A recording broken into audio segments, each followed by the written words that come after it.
Hello friends, so welcome to our first session, and today we are going to see that how an elephant is trapped. Well, what has that got to do with this session? Well, we'll soon find out.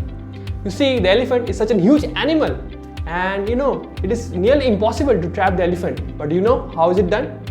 It's done with the help of a she-elephant. Actually, the she-elephant seduces the he-elephant and she leads her to a trap, a pit, and the he-elephant falls for it. And you know what is done to him after that? Actually, he's taken to a circus and he's made to stand on a stool. Actually, it's a very small stool, and with people all around him watching and laughing. That is what is done to him. You see, the deer, it's such a swift animal and it's very attentive, running so fast. So how can someone catch a deer?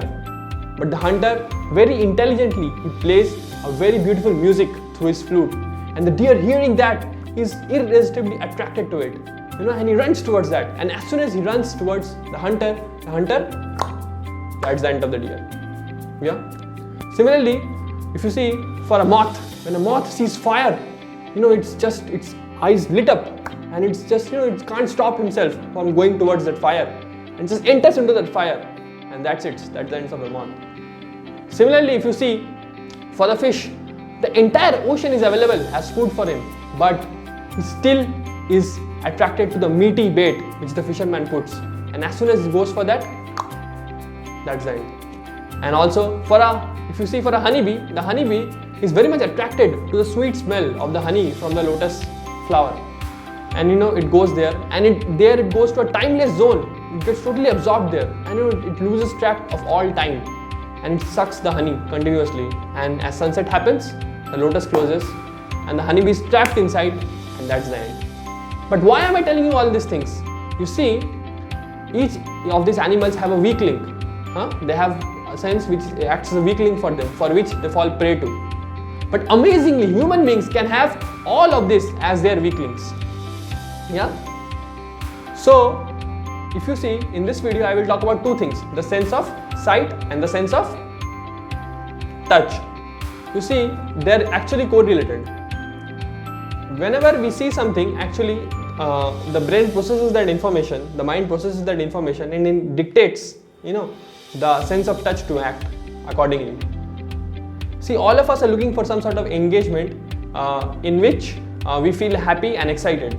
Yeah, is it not? But unfortunately, most of the times when we are alone, we seek shelter of things in the internet mostly, which are not favorable for us, which are actually very harmful for us.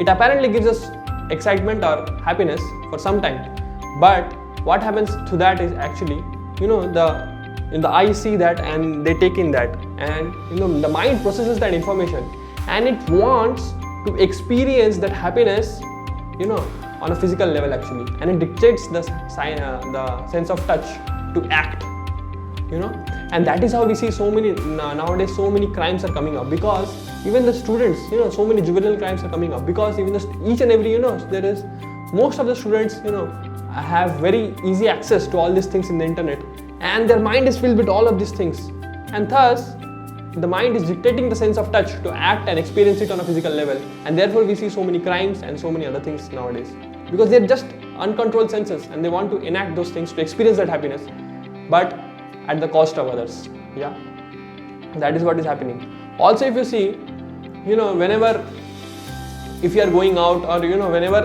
the tendency is that whenever someone may see some attractive one of the opposite sex, he will, if someone is continuously looking at her or him or her, or continuously thinking of him or her, then what happens is that actually he starts contemplating on that, and when this contemplation starts, in the mind, then what happens? Attachment develops, and from this attachment, lust develops. What is lust?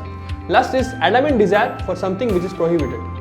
Okay, adamant desire to get something which is actually prohibited, which is not good for him. That is called as lust, and that is what results actually when we, continuously look at things, to each and every object at which we are attracted to. Like a boy is going on the street, and he may see some young girl there, and if he continuously stares at us, 1 time, 2 times, 3 times, 4 times, 5 times, then when he will go home, he will start contemplating on those thoughts. Is it not? And then the whole process starts. And actually, this entire thing is mentioned in the Bhagavad Gita. It tells, Dhayato vishan pumsa sangaste shupajayate sangat sanjayate kamat kamat krodha vijayate. So this is what Bhagavad Gita tells, that as soon as we see something, we start contemplating, and from contemplation attachment develops, and from attachment lust develops, and from lust anger arises. So you see, actually we, all of us here actually are very, very, if we are not controlled in our sense of sight and our sense of touch, then actually we can fall prey to so many situations in life which cause us many things. It can cause us, loss in goals of life's goals.